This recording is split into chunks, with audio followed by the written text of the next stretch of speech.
How did Azerbaijan retake the control of territory of Nagorno Karabakh region? Why did Putin choose not to help Nikol Pashinyan in the war with Azerbaijan? Will the leadership of Armenia define a new security architecture, turn to the West, and leave Russia? I'm Nakhavali, and this is Middle East Analitika. George, thank you very much for joining the program. Thank you. Thanks for the invitation. What is the historical context behind the tension between Armenia and Azerbaijan over the Nagorno Karabakh region, and why Karabakh region is important at all? So this is a long-standing conflict. Some people may say that it started 30 years ago.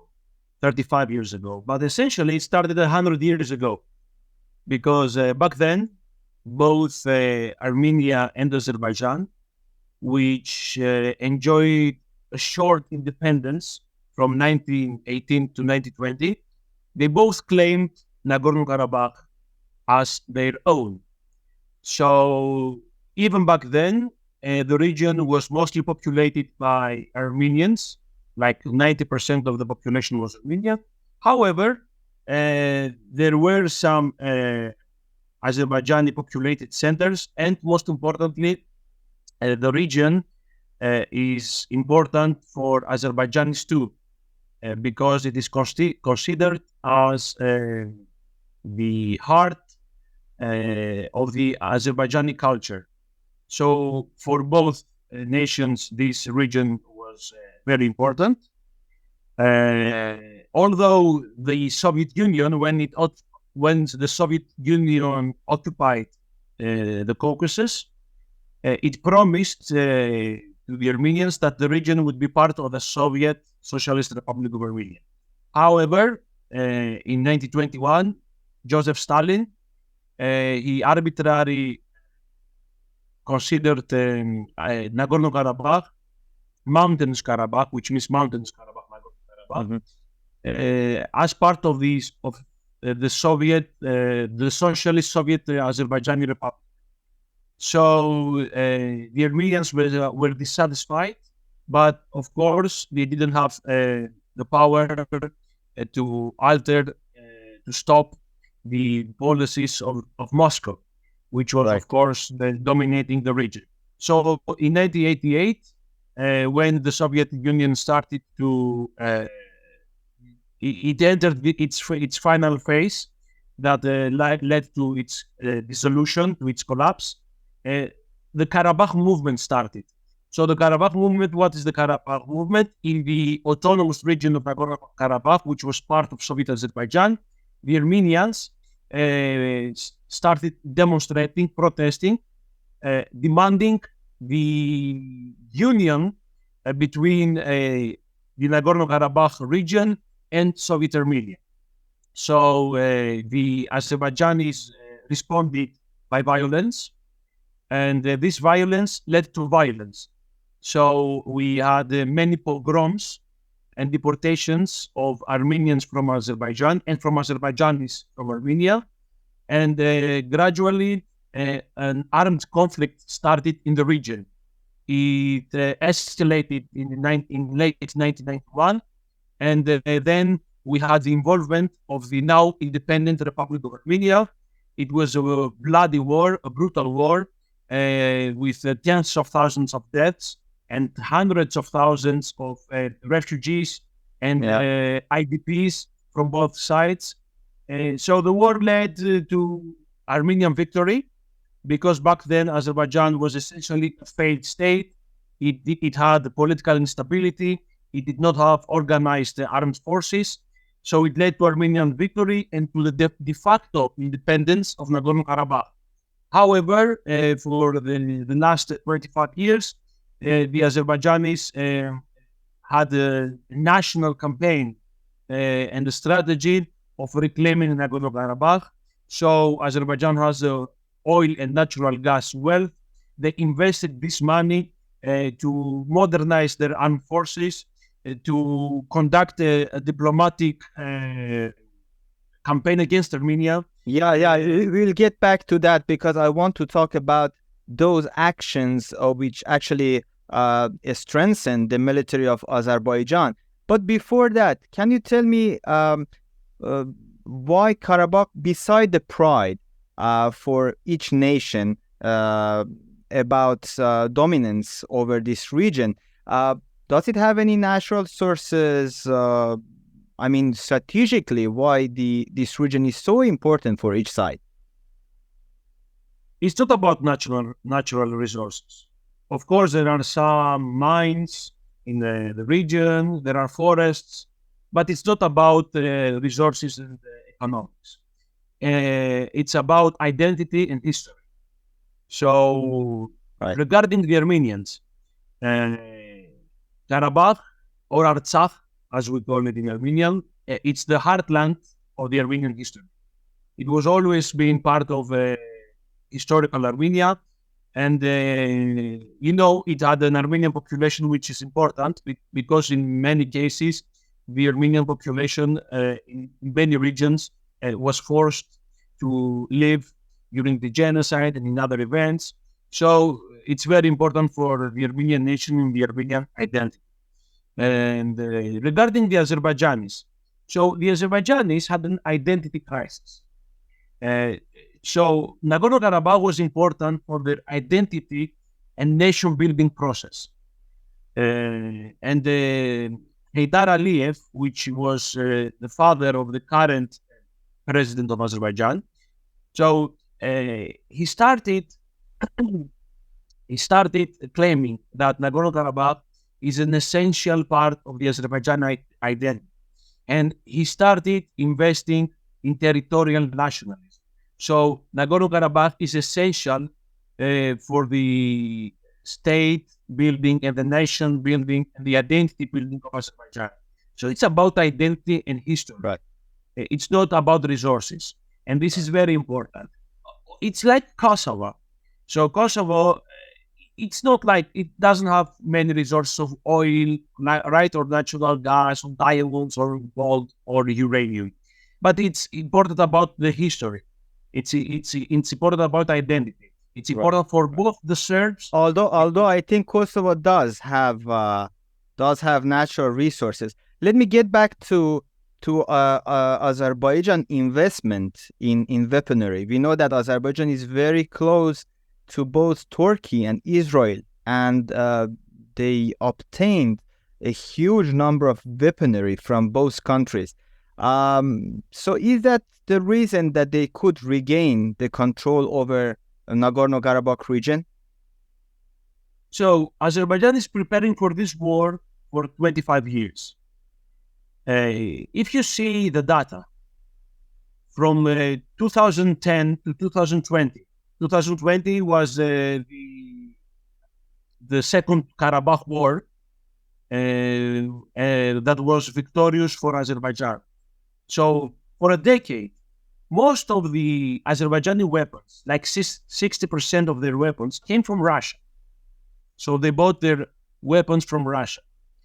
Of course, before the 2020 war, they purchased enormous amounts of weapons and military equipment from both Turkey and Israel, as you said.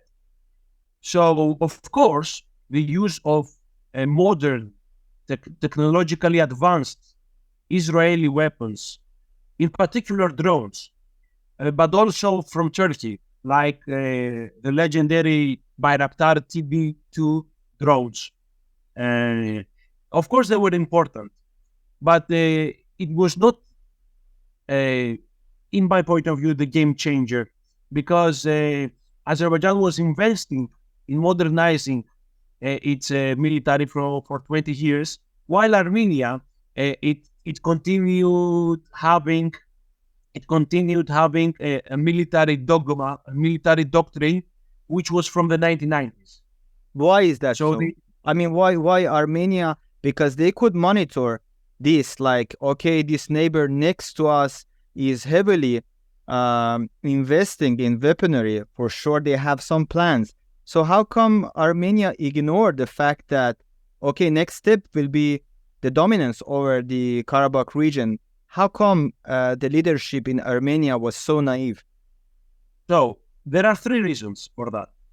The first reason is that they believed, and they strongly believed that Russia would protect Nagorno Karabakh and its Armenian population, and especially the old regime in Armenia.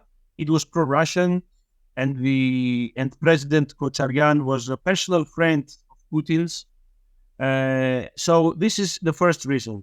They believed that reliance on Russia, it's enough. The second reason is that they did the worst mistake in their lives. In Armenia, they believed that the status quo following the 1990s war was permanent. They believed that it's over, that the Karabakh issue is resolved, and that Artsakh is always Armenia and forever, which is very naive, if I may say.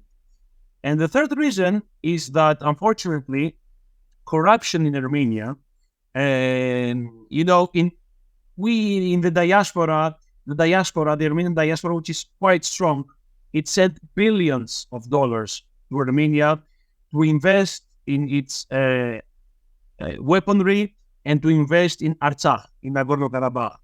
So Azerbaijan is a corrupt regime too, but at least they invested in the military and investing in their diplomatic effort, even with bribing, with propaganda, but they invested in this strategy to reclaim Nagorno Karabakh. While in Armenia, the corruption was only about the political elites and the oligarchs.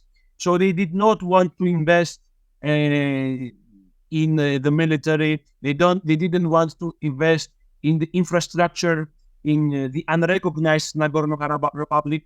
So these are the three main reasons why. But George, it was some signs. We know that Nikol Pashinyan was the product of color revolution, and we know how Putin feel about these kind of revolutions. So how come Pashinyan couldn't anticipate that probably the Russian leadership is not very much liking him? And from the other side, I was following the news the other day when Putin actually claimed that Armenia basically recognized Azerbaijan's sovereignty over Karabakh and what we can do anymore. So how do you see this? Did Russia betray Armenia, or Armenian leadership betrayed its own people? Yeah. So firstly, the so-called velvet revolution in Armenia, it was a color revolution, if we can say it, but it was not like Georgia and Ukraine. I mean, yes, the new government, the new regime, the new political regime in Armenia started flirting with the West, but it did not abandon Russia. Actually, during the Pashinyan government, Armenia sent troops to Syria to assist the Russian military operation there, and it also purchased Russian jets. So, yes, it started approaching the West, but it did not want to end Russian influence in Armenia. Second, Pashinyan is a populist politician. So, until the 2020 war, Pashinyan continued, the nationalist rhetoric. He was saying that Artsakh will always be Armenia. He visited Artsakh. He was dancing in Shushi or Shusha, which is an important town in Nagorno-Karabakh. He also started telling that maybe we should start rethinking about the Treaty of Sèvres, which was, according to this treaty, Armenia, the Armenian Republic included many territories of modern-day Turkey. So he continued the nationalist rhetoric. It was the defeat in 2020 that led to the change of the policy from the part of the Armenian government. But now, regarding Armenia and Russia, first of all, Nagorno Karabakh was recognized as Azerbaijan not only by Bashir, but every and each Armenian government. Armenia never recognized the independence of Artsakh, of Nagorno Karabakh, and Armenia never tried to annex Nagorno Karabakh. So, de jure, officially, Armenia considered as Nagorno Karabakh as part of Azerbaijan. In rhetoric and de facto, they did not. But officially, they never recognized Nagorno Karabakh's independence and they never tried to annex the region. So Putin is wrong. And of course, Russia could not militarily intervene because all the agreements between Russia and Armenia, they are referring to the Armenian sovereign territory. So Nagorno-Karabakh is not part of Armenia. Russia does not recognize Nagorno-Karabakh as part of Armenia, and even Armenia does not do that. So when the 2020 war occurred, Russia could stop the war because it could put pressure on Baku, on Azerbaijan, but it could not militarily intervene in the war. So, to be honest, Armenia was in a trap. The trap of geography, the trap of history, the trap of international law, and the trap of geopolitics. Because, yes, Armenia and Russia, they were allies, military allies, political allies. But Moscow maintained close ties with Azerbaijan too. And as I told you before, 60% of the arms, the weapons imported by Azerbaijan for 10 years, they were from the Russian Federation. So, Russia always followed a divided conquer policy. And now they try to do the same. Although now it's different because they want to punish Armenia, because for the last year, Armenia is approaching the West more and more. I was about asking that. So we can see some signs that Armenia is moving, although slightly, toward the West. We saw that there were some officials coming from France to the region to speak with both sides. So we know that Russians do not like this. They don't like Armenia moving toward the West. How we can anticipate this? Can we anticipate that the leadership in Armenia is now so pessimist about the Putin and about the Russian leadership, and they will define another security architects for the future of the country? Yes. First of all, so the Armenian government never criticized Russia for not intervening, militarily speaking, in Nagorno-Karabakh, for the reasons I told you. So, following the 2020 war, Pashinyan, the Armenian government, tried to approach Russia. They tried to approach the West as well, but they tried to approach Russia. And the biggest proof of this is that Armenia sent troops to Kazakhstan in January 2022 when the Russian-led organization called the CSTO intervened to support the regime against demonstrators and protesters. So Armenia tried to approach Russia following the defeat of 2020. They also allowed the Russians to build military observations in many parts of Armenia that they never had Russian military presence before. So, but what's changed everything was the Azerbaijani attack on the Republic of Armenia on September 2022. So in September 2022, the Azerbaijani armed forces essentially invaded Armenia, and they captured and they're still occupying some parts of the Armenian territory and they bombed many Armenian towns, villages, civilian and military infrastructure. So then Armenia asked from Russia and the CSTO to intervene, as they should, as per the agreements. They refused to intervene.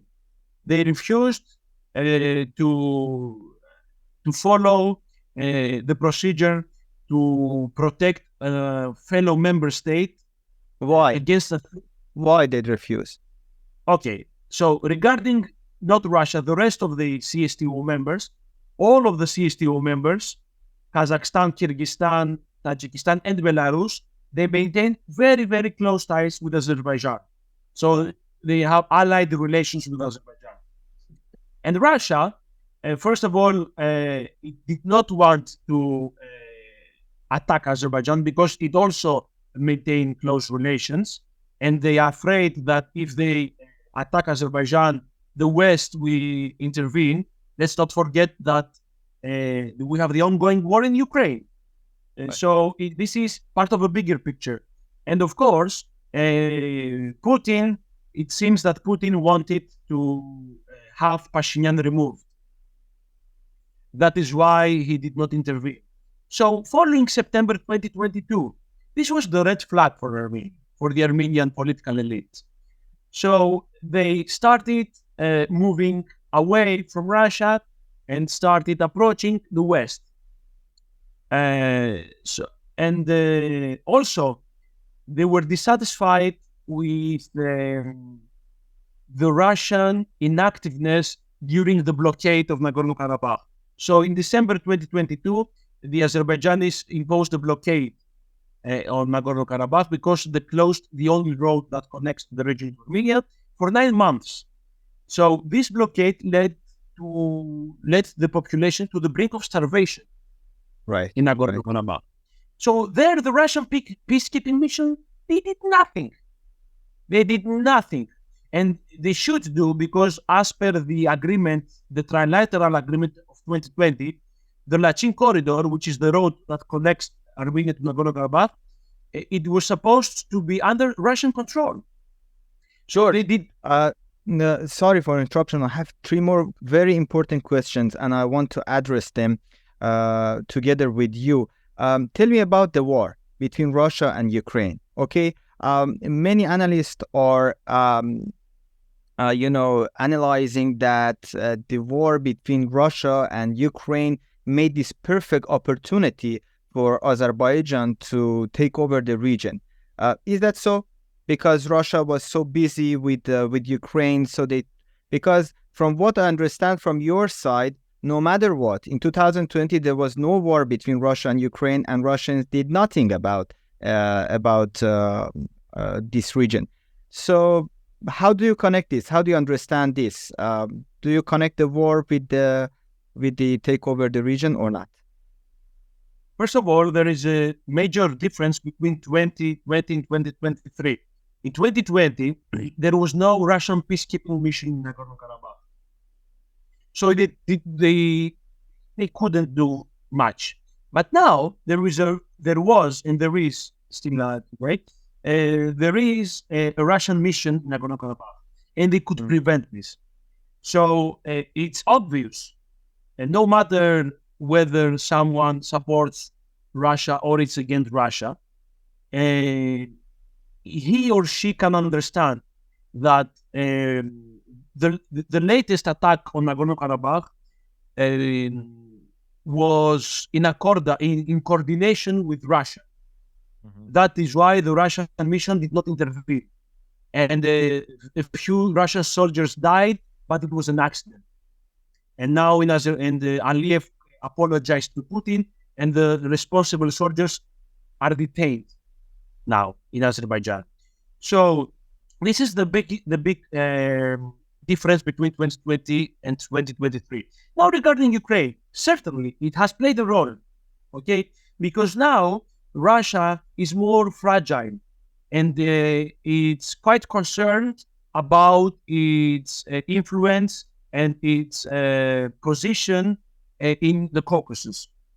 So Russia it's not easy for Russia to challenge Azerbaijan, because it knows that if it challenges Azerbaijan, the West, European Union, the United States, and Turkey will intervene, and this could lead to a huge failure of the Russian military and political presence in the South Caucasus.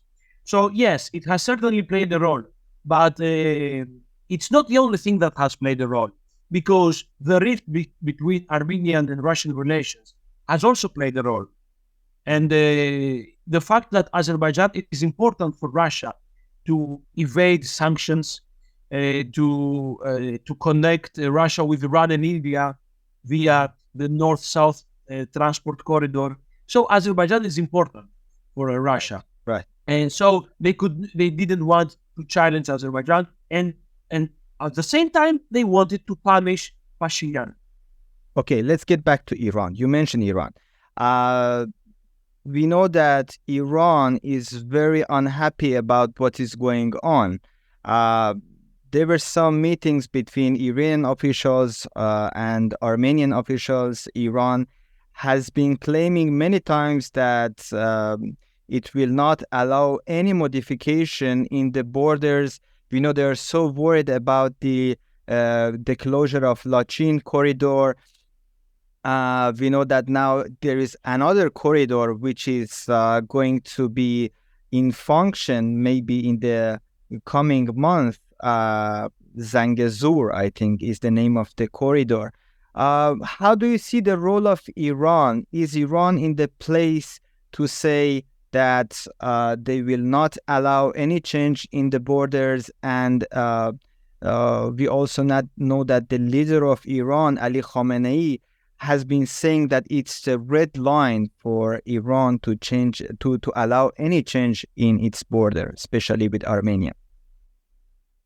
So, first of all, let's say that traditionally, since 1991, Iran maintained friendly relations with Armenia, and sometimes strained, sometimes friendly relations with Azerbaijan.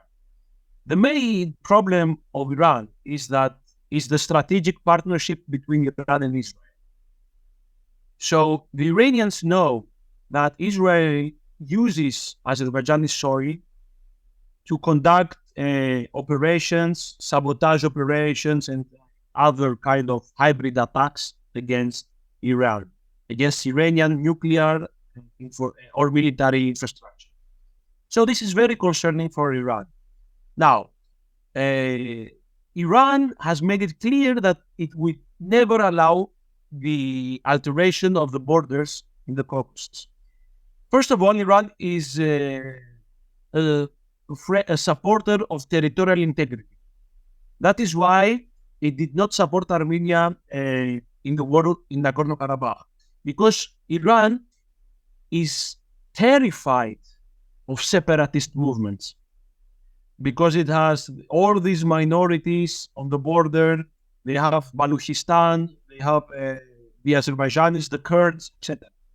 So they are supporters of territorial integrity. The second, they don't want a Turkic,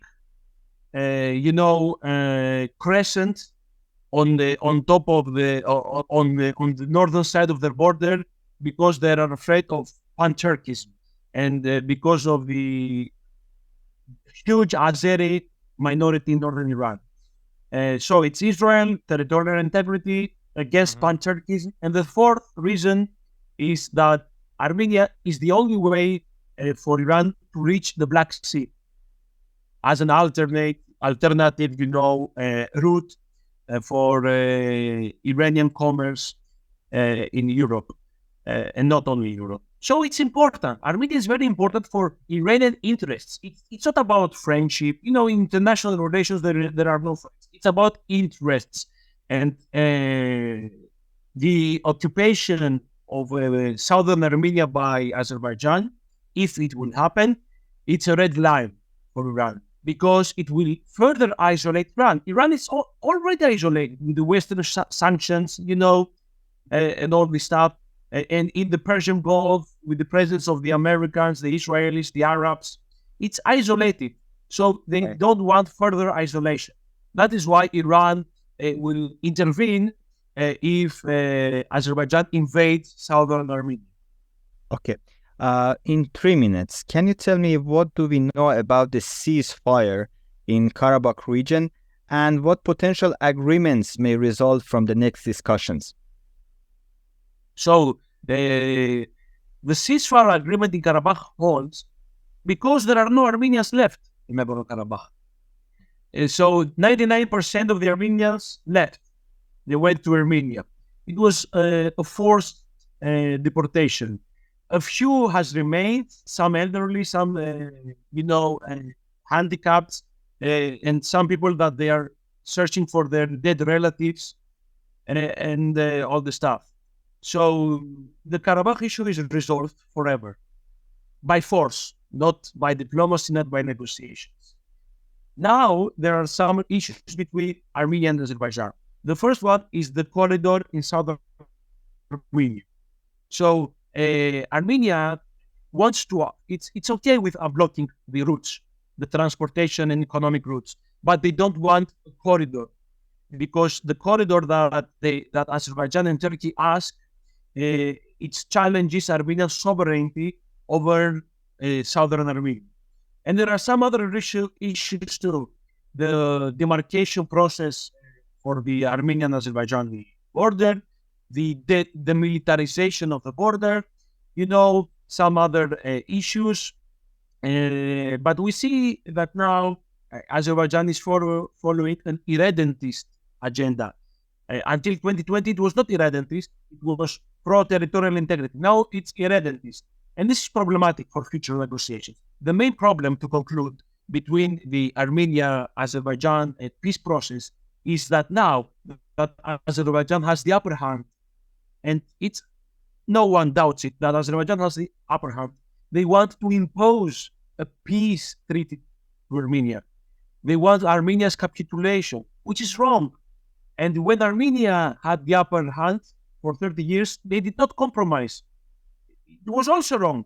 And now that Azerbaijan has the upper hand, they want to impose a peace treaty where Azerbaijan will take everything without giving anything. And this will never lead to sustainable peace. Will never, ever lead to sustainable peace. It will lead to instability, and it will lead to revisionism from the side of Armenia. So this is now the situation, and it's quite problematic. George Meneshian, thank you very much for the insights you have provided for this program, and it was a pleasure talking to you. It was my pleasure, and thank you so much for your invitation, and good luck with your podcast. Thank you very much for watching and listening to us. Please don't forget to subscribe.